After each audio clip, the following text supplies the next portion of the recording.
25th August 2023, Friday, MEO with Kel. Now, it's been some time. I come online. Thank you for waiting. Now, something serious right now. Charles Schwab, okay, this bank we all know, right, has a 130% federal home loan bank books issue. And it's really scary because if last time, look at this, the last time one big bank that came down was Signature Bank, and then after that, Silicon Valley Bank and First Republic. So what is going on? This is going to be serious, guys. This is a must watch. Let's go.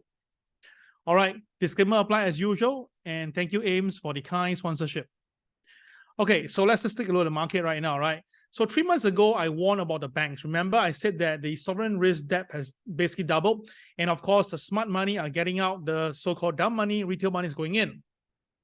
Now, one thing is that I remember telling you this, we are probably 4 months away from recession, and that was 3 months ago. So which means that September is still going to be the month that I'm quite worried. And why is that so? Let's go back now.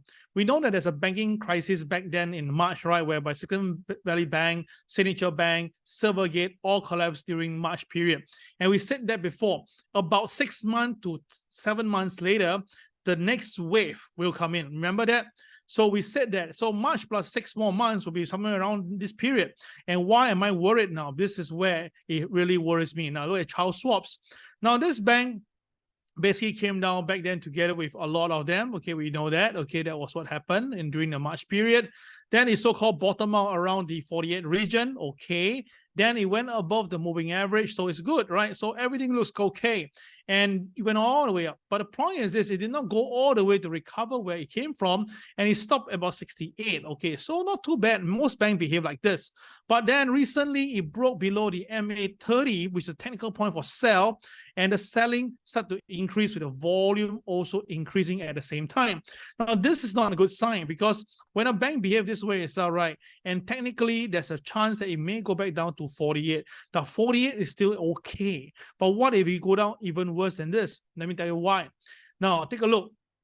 Charles Schwab have been in the market recently, but you don't really see that much in the mainstream media, right? So apparently now they are doing a lot of layoffs. They're closing their offices around. Now, this is not a good sign. Honestly, for a top 20 bank to do this itself is not a good sign. But this is not the end.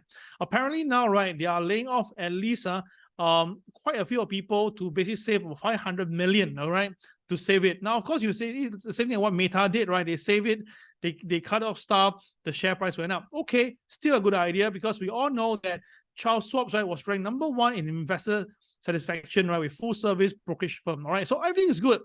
But the thing is this, guys, look at this right now. This is Charles Schwab FHLB, all right? So you can see this is the problem.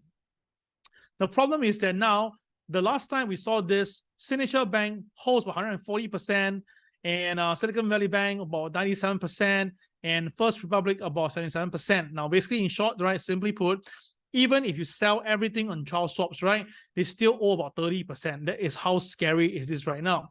Now, what is FHLB, right? It's the Federal Home Loan Bank System. Is a consortium of 11 regional banks across the U.S. that provide a reliable stream of cash to other banks and lenders to finance housing, infrastructure, and so forth, right? So basically, the Charles Schwab have been borrowing a lot of money from all these people. But the problem is this, can they pay it back? That's a big question.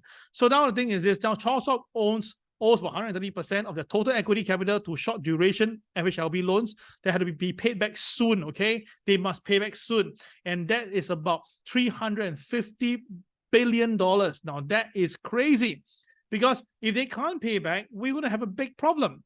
Well, you can see right now, Charles Schwab Bank is ranked number 11.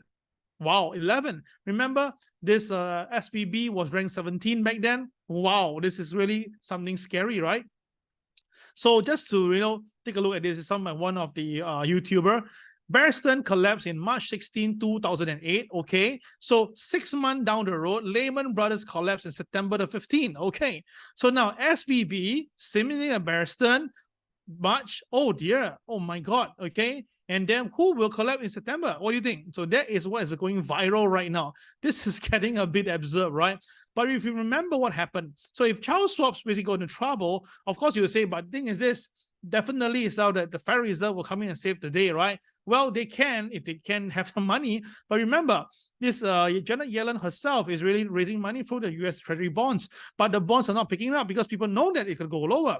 So now the problem is this: if Charles Schwab can't get their money or the money they need to pay, then isn't that something similar like what happened in Bear Stearns? So Bear Stearns itself back then was saved by the Federal Reserve. They paid off, and then they thought that's the end. But a month later, basically exactly what happened. 6 months later, Lehman Brothers go down. So that's the reason why now people are saying that could Charles Schwab be the second Lehman Brothers for 2023? Now, I cannot imagine if this happened because it's number 11 bank. This is really crazy. So look at the US bank index, right? It did not really recover. We have a sell-off 2 days ago, and then we have a bit of recovery. Yesterday, it tries to go up, but then it just fizzles out towards the end. And the volume is not light, right? So this is something worrying because if you put this together with the Dow Jones right now, oh my goodness, it really follows and tracks the Dow rather accurately. So if this all really happened, then my goodness, the Dow can really come down to this price at 33,500.